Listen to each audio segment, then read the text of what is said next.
X number of test cases per page in a requirement spec or something like that.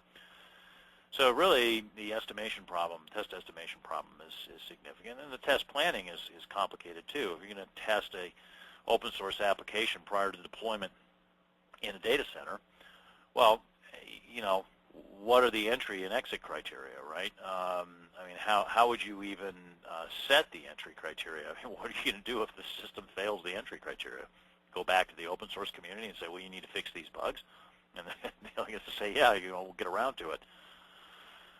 So you kind of, it very much changes the dynamic of testing when you're going to have open source in the mix versus you're testing something that was developed by either your own development colleagues, or say a outsource development shop that you've engaged. And the other thing is that the open source software is going to continue to evolve, right? And then so you're working with a commercial software vendor, you can expect that they're going to have some sort of roadmap that's going to show you, okay, here are the releases that are coming, and here's what the features that are going to be in it. In many cases with open source, there's no vendor, so there's no one to create that roadmap, and there's no real business case driving the creation of that roadmap either. So, this is going to make coordination more challenging.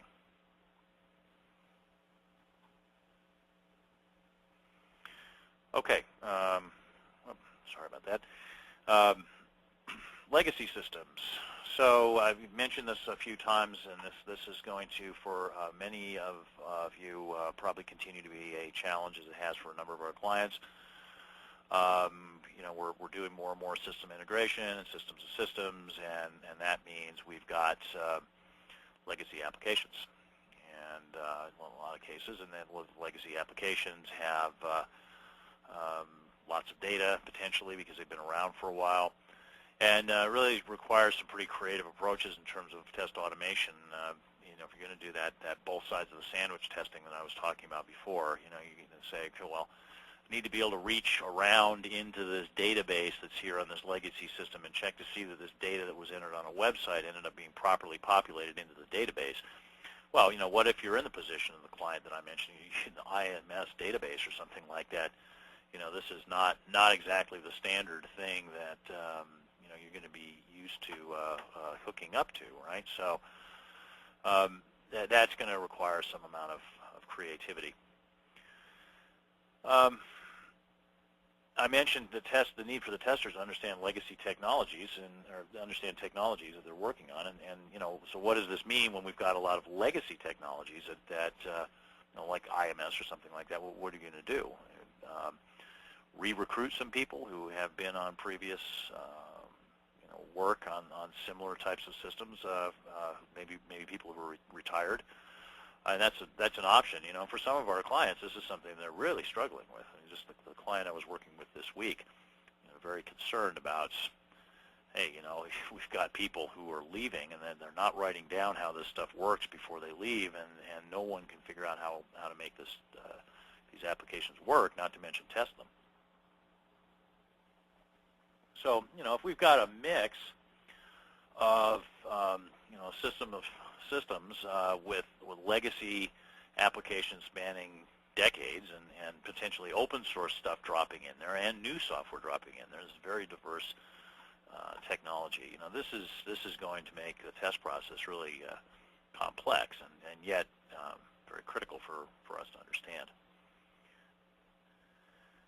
Okay, well, some things change, and some things don't change so much. Too much testing, too little time, too few resources. Obviously, this is not just a trend. This is an eternal truth of testing almost. Testing is always resource squeezed, and it does bear a disproportionate burden during a downturn. And some of our clients are seeing that. Yep, sure enough, this is particularly if you can't connect effectively to business value. You're going to be vulnerable to being disproportionately hit on resources and staffing and so forth. And in terms of tools, and there's going to be some irony here, that there will be budgets will be tight. So getting approval for tools is going to be more challenging than ever.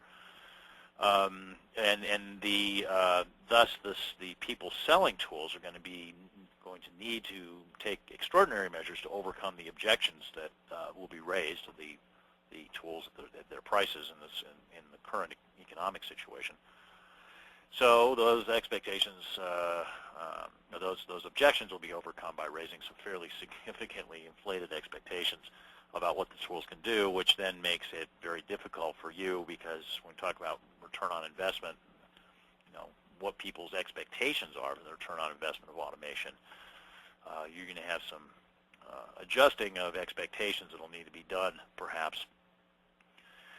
Now, I've been saying this for a number of years, and I think this is more important than ever. If you're in a resource-squeezed environment, skills growth in your team is more important than ever.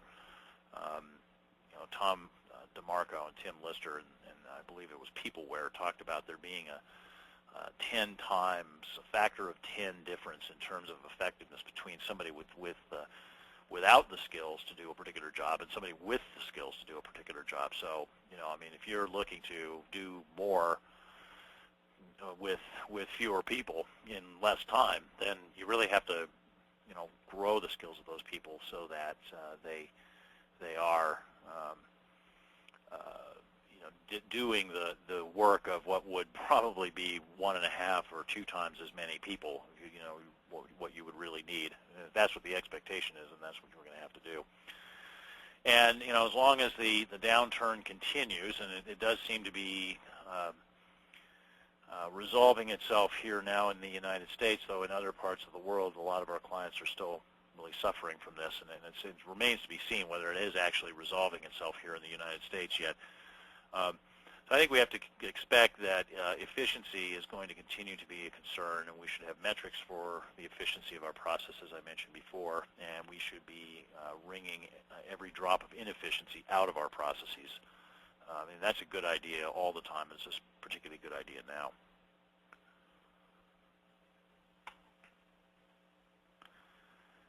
Okay, now this brings us to a rather interesting irony of when we have a skills glut, but we also have a skills shortage. And on the next slide, I'll talk about that. It's going to sound as if I'm contradicting myself, but I'm not.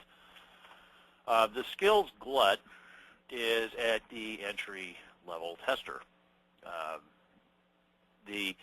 We have outsourcing. We've got a lot of outsourcing, and if you look under the hood in a lot of the organizations that are offering outsourced testing, at the level of skill and experience of those people, it's not what it would be in other markets, let's say. And I'll get more into that in a minute.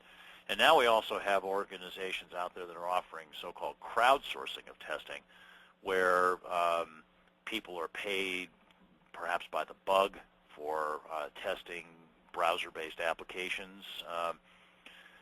And it remains to be seen how this is going to turn out. And we've got literally hundreds of millions of entry-level testers available. So I've used this phrase, amateur tester, over the years. And by amateur tester, what I mean is somebody who is not a professional, which is what an amateur is. Somebody who does something but without making a living at it is an amateur.